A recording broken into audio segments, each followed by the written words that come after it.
അന്തിക്കാട് വടക്കേക്കര ശ്രീ മഹാവിഷ്ണു ക്ഷേത്രത്തിലെ ഉത്സവത്തിന് ചൊവ്വാഴ്ച കൊടിയേറി ഞായറാഴ്ച ആറോട്ടോടുകൂടി സമാപിക്കുമെന്ന് വടക്കേക്കര ക്ഷേത്ര വാദ്യകലാ സമിതി പ്രസിഡന്റ് അന്തിക്കാട് പത്മനാഭൻ, ക്ഷേത്ര ഉത്സവാഘോഷ കമ്മിറ്റി സെക്രട്ടറി ദേവദത്തൻ എന്നിവർ പത്രസമ്മേളനത്തിൽ അറിയിച്ചു.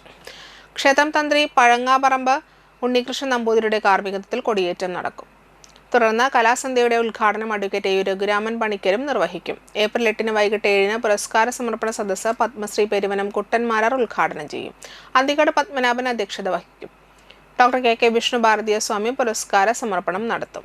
കുറുങ്കുഴൽ കലാകാരൻ തലോർ ഉണ്ണികൃഷ്ണനെ കെ. ദാമോദരൻ സ്മാരക താളവാദ്യ കലാനിധി പുരസ്കാരവും തായമ്പക കലാകാരൻ ജി. നിരഞ്ജനെ ഇ. ഗോപി ബാലപ്രതിഭാ പുരസ്കാരവും നൽകി ആദരിക്കും. നിരവധി പുരസ്കാരങ്ങൾ നേടിയ അന്തരിച്ച കൊമ്പുവാദ്യ കലാകാരൻ മച്ചാട് രാമകൃഷ്ണൻ നായർക്ക് പെരിങ്ങോട്ടുകര കാനാടികാവ് ചാരിറ്റബിൾ ട്രസ്റ്റ് ഏർപ്പെടുത്തിയ എൻഡോമെന്റ് മരണാനന്തര ബഹുമതിയായി സമർപ്പിക്കും.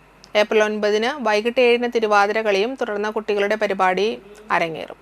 ഏപ്രിൽ 10 വലിയ വിളക്ക്, വൈകിട്ട് 7 വിശേഷൽ തായമ്പക, കൈരേഖകളിൽ കാലം, നാടൻ നൃത്താവിഷ്കാരം, ഏപ്രിൽ 11 പള്ളിവേട്ട, രാവിലെ 8 വിശേഷാൽ ശീവേലി, വൈകിട്ട് 3 ചെമ്പട താളത്തിന്റെ അകമ്പടിയോടെ ശ്രീ കാർത്യായനി ക്ഷേത്രത്തിലേക്ക് എഴുന്നള്ളിപ്പ്, ക്ഷേത്രനടയ്ക്കൽ പാണ്ടിമേളം, 6:30 തിരിച്ചെഴുന്നള്ളിപ്പ്, ക്ഷേത്ര ചടങ്ങുകൾക്ക് ശേഷം പള്ളിവേട്ട, പാണ്ടിമേളം, ഏപ്രിൽ 12 രാവിലെ 7:30 ആറാട്ടുകടവിലേക്ക് എഴുന്നള്ളത്ത്, തുടർന്ന് ആറാട്ട്, പാണ്ടിമേളം 10 കൊടിയിറക്കൽ, പറ, കൊടിയിറക്കം, തുടർന്ന് ആറാട്ട്, സദ്യയും ഉണ്ടാകും. ക്ഷേത്ര ഭാരവാഹികളായ അന്തിക്കാട് കൃഷ്ണപ്രസാദ്, സജേഷ് കുറുവത്ത്, വൈശാഖ് അറയ്ക്കൽ എന്നിവരും പത്രസമ്മേളനത്തിൽ പങ്കെടുത്തു.